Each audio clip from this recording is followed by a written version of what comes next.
পারে নৌকা ভিড়ছে। এমন প্রতিকূলতায় প্রতিদিন প্রহর গুনতে হয় পুটাইল ইউনিয়নবাসীর। এপার থেকে ওপারে, ওপার থেকে এপারে প্রতিদিন 5,000 মানুষের যাতায়াত ঠিক এই নদী দিয়েই।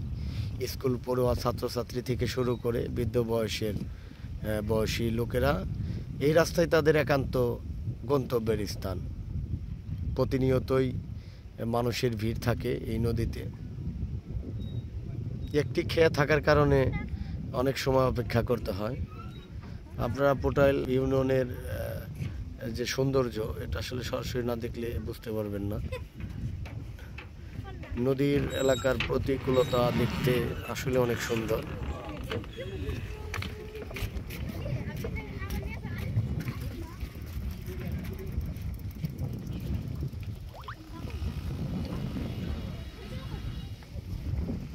প্রতিনিয়তই এদের এভাবে জীবন সংগ্রাম পরিচালনা করতে হয়। তাদের এই কোষা দিয়েই তাদের একমাত্র নির্ভরযোগ্য যাতায়াতের প্রতিষ্ঠান হিসাবে ব্যবহার করা হয়।